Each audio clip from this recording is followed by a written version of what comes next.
Hola queridos amigos, estamos una vez más en Chela y el Colibrí. Les habla el Colibrí y estamos hoy con un invitado muy especial. Él se llama Sergio Esteban Pico y vamos a hablar hoy sobre la historia del bipartidismo en nuestro país, cómo nacieron los partidos y también vamos a hablar cómo fue el origen de las guerrillas en Colombia. Hola, ¿qué más, Sergio? ¿Cómo estás? Buenas noches, Roberto. ¿Cómo estás? Encantado de estar una vez más por acá. Qué bueno, me Pero alegra no mucho. aburra a tus seguidores. Sí, no, está muy bien. Y además que eres muy didáctico y explica las cosas de una forma sencilla que todo el mundo las puede entender, que es lo más importante, ¿verdad? Claro, esa es la idea, hacernos entender y pues sembrar esa semillita del conocimiento en las personas y que sea agradable. Como Exactamente. decía el profesor Superó, ahí combatirle a los índices de desconocimiento. Exactamente, sí, porque todo lo que uno aprende tarde que temprano le sirve en la vida, ¿cierto? Sí, eso, Y muchas veces escuchamos noticias, escuchamos temas relacionados con nuestra propia historia que no entendemos. Por ejemplo, hablemos un poquito de cómo nacieron los liberales y conservadores, porque eso es muy raro que en Colombia siempre hay dos partidos, pero no se habla más de más. Y eso que hay gente que ha tratado de sacar nuevas formas de partidos, como por ejemplo el Partido Verde, otros, no sé, he escuchado otros partidos, pero como que no han pegado mucho. Y inclusive hubo una mujer, la única mujer que yo conozco, que ha creado un partido en Colombia, que fue Regina Once, que sacó el movimiento metapolítico, pero que también ya murió y que no sé si algún día vuelve a surgir, pero siempre se habla de los partidos liberal y conservador. claro que sí, Roberto. Bueno, hoy vamos a hablar de un tema curioso, como tú lo mencionaste, de los partidos políticos, y especialmente nos vamos a enfocar más que en la historia de los partidos. Vamos a tocar un tema que ahorita con todo este contexto que está viviendo Colombia, muchas veces dejamos de lado, que es por qué Colombia no ha superado el bipartidismo, no solo de los partidos políticos poniéndole una bandera, un nombre y un color, sino de las ideas. Eh, Vemos que siempre nos han querido dividir en dos bandos, donde unos van por la derecha, unos por la izquierda, unos por el azul, unos por el rojo, unos por un personaje, otros por otro personaje. Entonces vamos más bien a tocar esas fibras más que solo la historia pues de estos partidos, que es muy interesante, pero creo que le aporta más a la charla la dirección que le vamos a dar. Creo que esto también viene de Europa, me imagino yo, porque generalmente cuando uno estudia o lee la filosofía de los liberales es excelente. La filosofía de los conservadores es muy linda. La filosofía de los comunistas, cuando ya hablan de socialismo, tratan de pulir, pues todo suena como muy bien, muy bonito, pero cuando ya empiezan los intereses políticos, económicos y empiezan las rivalidades es donde se va destruyendo todo porque empiezan a haber muertes inclusive. Entonces vemos Claro que que sí, el bipartidismo también existe en Estados Unidos.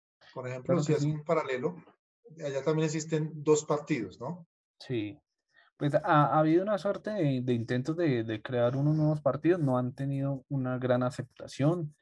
Existen algunos nichos incipientes de terceros partidos que no han logrado pues esa aceptación como si lo tiene el Partido Republicano y el Partido Demócrata en los Estados Unidos. De alguna manera ha sido una parte fundamental de la cultura norteamericana. Los dos partidos han existido representantes muy queridos por los estadounidenses, tanto de un partido como del otro. Podría mencionarte personajes destacados de cada partido. Por un lado, de los republicanos, el señor Ronald Reagan, del Partido Demócrata, el señor John F. Kennedy, el señor Franklin Delano Roosevelt. Podría mencionarte el señor, eh, eh, el señor Bush padre. Fue un hombre que marcó un punto de inflexión en la historia mm, mundial. Nos contabas que Abraham Lincoln originalmente pertenecería al Partido Republicano, Así, paradójicamente, sabiendo paradójicamente, que defendió la libertad de los esclavos. sí, paradójicamente, pues lo que va a ser la génesis del Partido Republicano en su momento de la Guerra Civil de los Estados Unidos, pues Lincoln era parte de este partido que se transformaría posteriormente en el Partido Republicano. Son cuestiones de suerte que gira el mundo, los contextos cambian y pues incluso aquí han habido paradojas similares. Aquí, pues, ¿quién iba a decir que dos personajes de extremos pertenecieron a un mismo partido, como lo fue en su momento Piedad Córdoba y Álvaro Uribe Vélez? Ambos pertenecieron al Partido Liberal. Ujú. Son cuestiones un poco a veces paradójicas, pero que suceden en la política mucho y bueno, aquí en Colombia existe un fenómeno de transfugismo bastante grande, que es ya una costumbre, o digo yo, una mala costumbre en la política, porque aquí un día son de un color y mañana de otro. Lo que más convenga. Sí, pues caso de Benedetti, Roy Barreras, eh, a veces algunos que no cambian del color, pero sí cambian de aliados, Robledo, bueno, senadores de la U, eso en tanto derecha, izquierda o centro, hay esta clase de trampolines, como se diría popularmente. Analizando un poco de los partidos, uno ve que el Partido Conservador aquí en Colombia ha estado muy vinculado con lo que es la Iglesia Católica. Inclusive los católicos apoyaron fervientemente a los conservadores y se dice, dicen los abuelos, que hasta en las misas decían en los púlpitos que matar a un liberal no era pecado, porque iba en contra de la Iglesia Católica. Pero uno también ve que los liberales tuvieron muchos vínculos con los comunistas cuando ingresaban acá a nuestro país y que el liberal y el comunista se dieron la mano en cierta forma y que salieron unos brazos armados, tanto de los conservadores como de los liberales, para defenderse, puesto que estaban siendo atacados por unas guerrillas que ellos mismos formaron y que son las mismas guerrillas que existen ahora. O sea que los partidos nuestros, los partidos políticos de Colombia, está el liberal, el conservador y el comunista, fueron los que formaron las guerrillas de las cuales están combatiendo paradójicamente también en este momento. Bueno, vamos a hacer una especie de recuento histórico rápidamente. Vamos a mencionar que uno de los problemas en Colombia con respecto a este conflicto, a este bipartidismo, a esta guerra, está en la génesis del país. Lo vamos a rastrear rápidamente desde el mismo proceso de independencia. Nosotros miramos ese periodo del siglo XIX, ese periodo entre el 1800 al 1812, que va a ser el periodo donde se gesta pues, la independencia, y una suerte de guerras civiles que se van a dar a partir del 1812 al 1815 aproximadamente. Entonces, en este punto podríamos hablar que se imprime una génesis de división en el país donde primero está esta gesta independentista que nos va a dividir entre quienes querían seguir en la corona española y quienes querían construir una nación independiente. Entonces ahí ya vemos que el país empieza a dividir en dos bandos. Posteriormente a esto, la independencia es un proceso bastante tortuoso y duro para la nación, deja secuelas, heridas, líderes caudillos. Pasamos a un periodo de estabilidad más o menos hasta el 1800, 35 aproximadamente, donde otra vez se empiezan a gestar una serie de poderes, de inconformidades y de caudillismos, que es lo que nos va a llevar a esa guerra de los supremos en el 1839 al 1841 aproximadamente. ¿Que por qué se le llama la guerra de los supremos? Porque los caudillos de esta época paradójicamente querían ponerse títulos de comandante máximo en tal de departamento, de tal región. Entonces, paradójicamente, el nombre de los supremos es por esto, porque quieren con títulos militares hacerse notar que son más que el otro. Complejo de superioridad. Un complejo de superioridad, sí. Entonces, esta guerra de los supremos también va a devastar al país y dividirla en bandos. Todo esto nos lleva a una serie de guerras civiles que va a ser muy comunes en el siglo XIX en Colombia. Prácticamente vamos a tener guerras civiles hasta el 1899. Sí, entonces vamos a ver que esta serie de divisiones se han presentado desde este siglo XIX frecuentemente, sobre todo marcando puntos de quiebre bastante traumáticos para el país, como lo es esa guerra de los 1000 días en la que perdemos a Panamá y empezamos el siglo XX mutilando el país e imprimiendo una serie de división bastante grande. Posteriormente a este periodo de la guerra civil, vamos a tener un pequeño periodo de transición y vamos a entrar al periodo de la violencia, que este periodo es comprendido por algunos historiadores entre 1925 a 1958. De suerte que ahí es donde vamos a ver la génesis de estas guerrillas que tú mencionas. De pronto un poco el paralelo que hacía antes era para mostrarle a la charla que la división en Colombia viene desde tiempo atrás, ha sido algo heredado. Entonces, ya situándonos en 1925 a 1958, en el mundo han pasado acontecimientos bastante fuertes. Vemos que ya los comunistas han hecho su revolución en Rusia, ya llevan un tiempo estableciendo la Unión Soviética. Vemos que ya en este periodo ha transcurrido la Primera Guerra Mundial y ya ha pasado la Segunda Guerra Mundial, porque lo vamos a pasar hasta el 58 y ya se ha dado el primer confrontamiento de la Guerra Fría, que ha sido la Guerra de Corea. Y entonces vemos que el mundo internacionalmente ha vivido tensiones y conflictos bastante grandes, pero Colombia no se queda atrás. Lleva un siglo anterior de guerras civiles y empezó el nuevo siglo XX perdiendo parte de su territorio. Entonces, en esta suerte, los partidos, por ejemplo, el Partido Conservador nace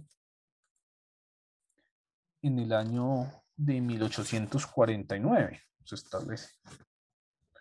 Entonces, tú miras toda esta secuencia y dice uno, hemos estado divididos desde siempre, incluso con los santanderianos o los bolivarianos. Siempre hemos estado chocando en un bando y otro. Pareciera que la política de Colombia quiere siempre llevar al pueblo es a la división.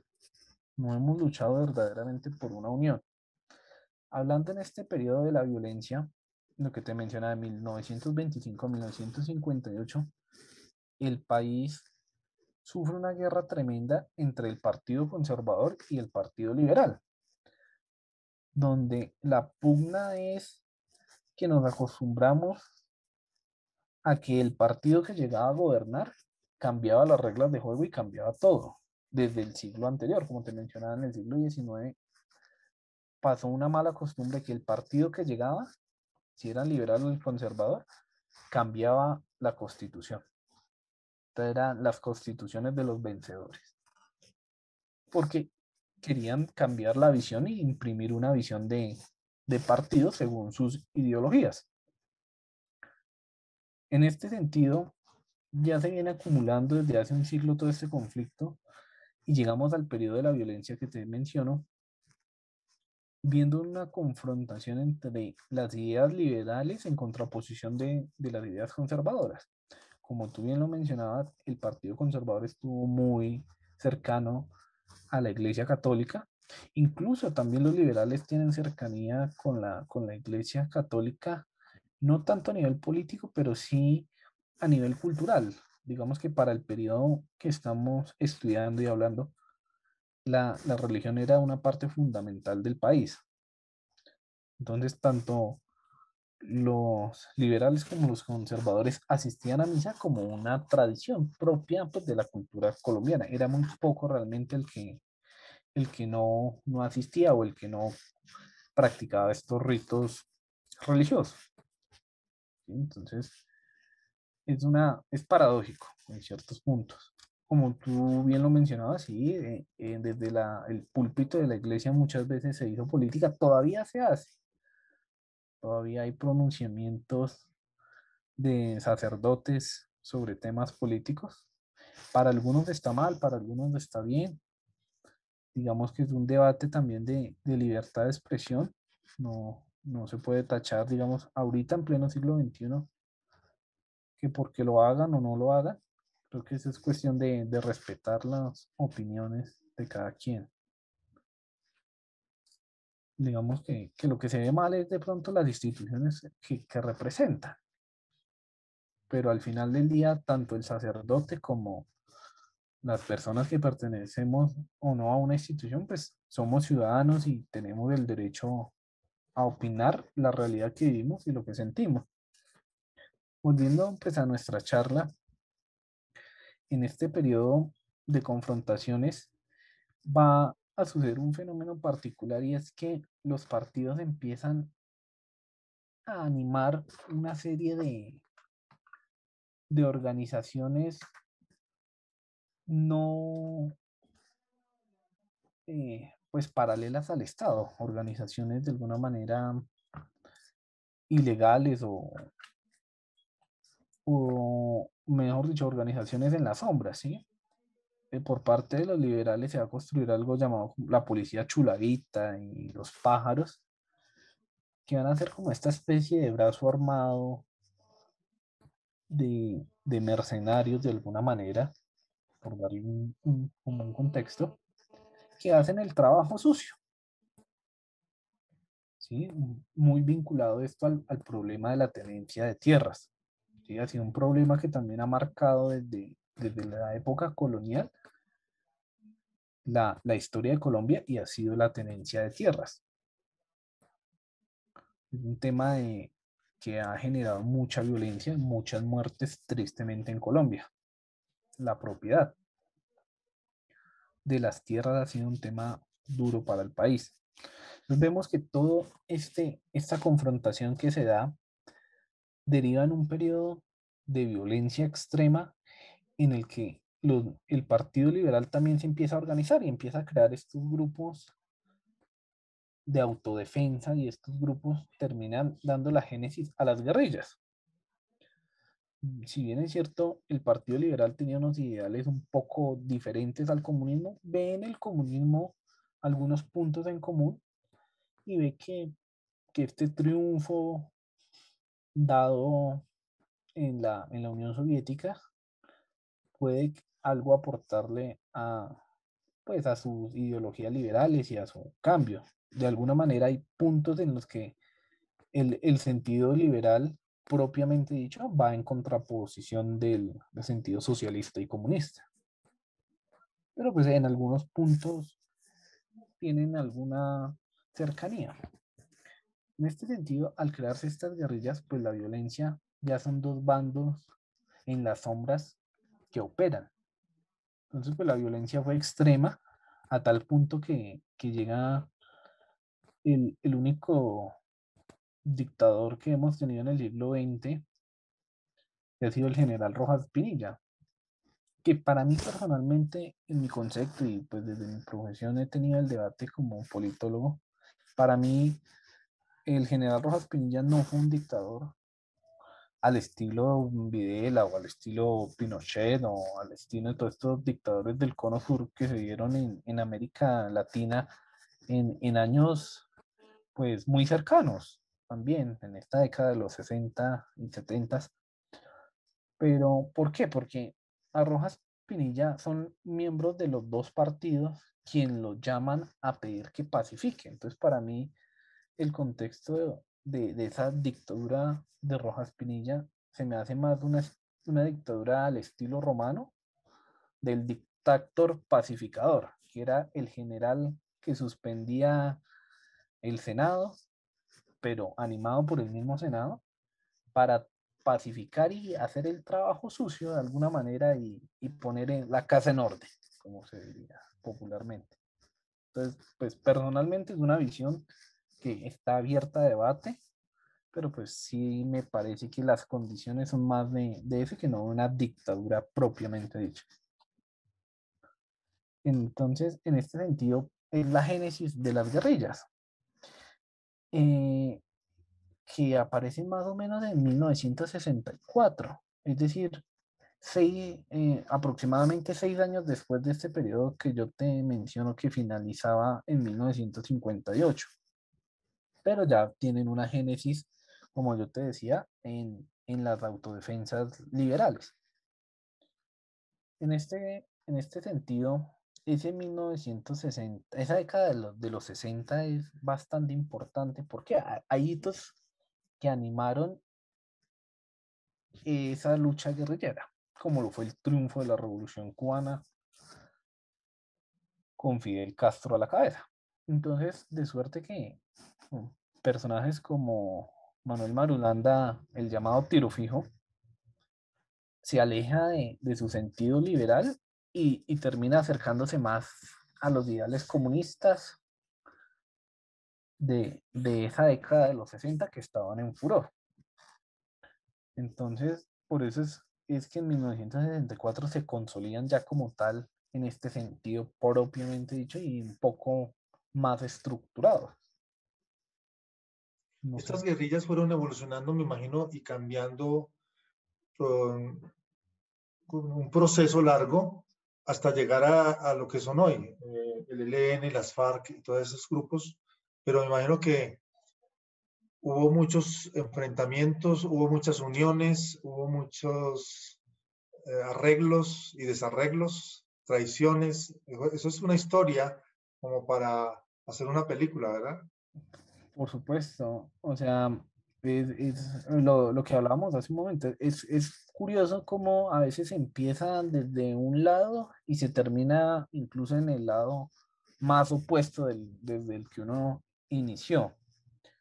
Como te comentaba, los sentidos liberales tienen algunas similitudes con el comunismo, algunos puntos cercanos, pero hay puntos en los que son muy distantes, porque incluso el liberalismo también propende por esa libertad de tener propiedad privada. Pero estaba ganando el conservatismo, porque vemos que somos como, por ser tan católicos, somos un país muy católico, parece que los conservadores y la guerrilla que había creado los conservadores como que estaba ganando y por eso pues me imagino que optaron los liberales para unirse con los de izquierda, me imagino yo.